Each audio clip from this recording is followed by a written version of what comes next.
थाना सिगरा के पिशाच मोचन क्षेत्र में एक घटना हुई, काफी सेंसेशनल तरीके से घटना हुई, जिसमें एक यहाँ के प्रतिष्ठित व्यापारी हैं, उनका प्रतिष्ठान यहाँ पे वाराणसी में है। उनके घर में 2 बदमाश घुसे और उनकी पत्नी को वेपन दिखा करके, घर में उनके बच्चे भी थे, वेपन दिखा करके उनकी ज्वेलरी और मोबाइल फोन लूट करके ले गए। ये घटना बड़ी ही सेंसेशनल तरीके से की गई थी, घर में घुस करके की गई थी। इसकी गंभीरता को देखते हुए तत्काल सीओ चेतगंज, इंस्पेक्टर सिगरा, चौकी प्रभारी सोनिया, चौकी प्रभारी लल्लापुरा, इनके नेतृत्व में एक टीम गठित करके इसमें घटना के वर्कआउट करने के लिए लगाया गया।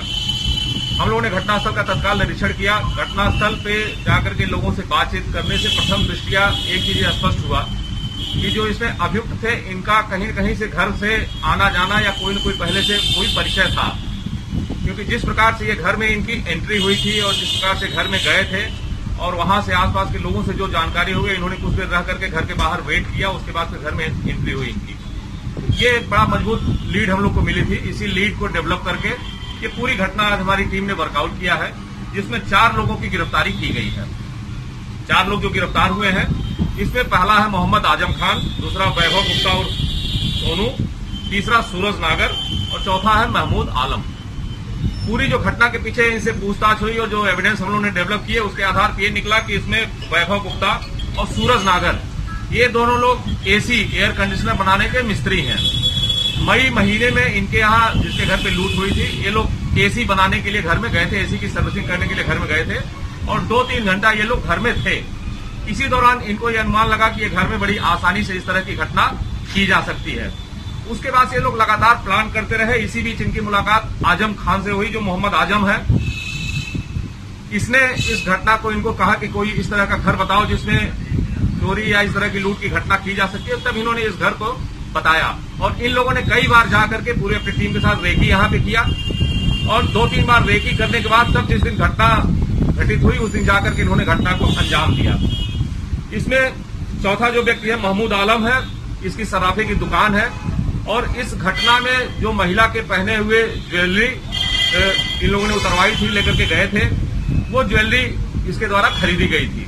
इसकी भी गिरफ्तारी की गई है। इनके पास से घटना में लूटी गई ज्वेलरी, घटना में 2 मोबाइल फोन लूटे गए थे, जिसमें से 1 मोबाइल फोन और घटना में प्रयुक्त वेपन और मोटरसाइकिल ये बरामद हुई है। अभियुक्त गढ़ से पूछताछ से एक और इंटरेस्टिंग चीज निकल करके आई कि इसमें जो वैभव गुप्ता और सूरज नागर है, उन्होंने इस घर को चिन्हित करने के अलावा 4 अन्य क्षेत्रों में अन्य घर भी चिन्हित किए थे, जहां पे इनकी प्लानिंग आगे घटना करने की थी।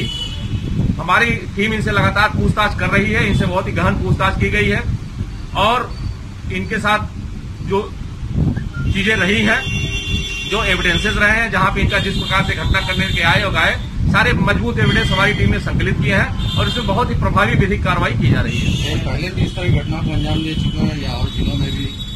नहीं, अभी तक जो हमारी पूछताछ हुई है उसमें कोई अन्य घटना का इनके द्वारा अंजाम दिया जाना सामने नहीं आया है, लेकिन अन्य घटनाओं की, जैसा कि मैंने बताया, प्लानिंग इनके द्वारा की गई थी। जिन घरों में ये एसी रिपेयर करने के लिए या एसी की सर्विसिंग करने के लिए गए थे, ऐसे 4-5 घर इन्होंने अलग अलग क्षेत्रों में चिन्हित किए थे, जिसमें से पहले घर में ये भी घुसे थे और ये घटना वर्कआउट हुई है।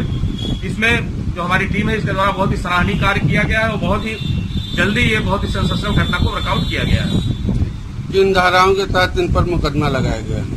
इसमें लूट की घटना, लूट में ये मुकदमा लिखा गया था और लूट की धाराओं में जेल में जा रहा है। बाकी जो बरामदगी इनसे हुई है, बरामदगी से संबंधित धाराएं और आर्म्स एक्ट की धाराएं इनके ऊपर बढ़ाई गई है, जिसमें जेल भेजे जा रहे हैं। आगे इन पर गैंगस्टर एक्ट के अंतर्गत की कार्रवाई की जाएगी।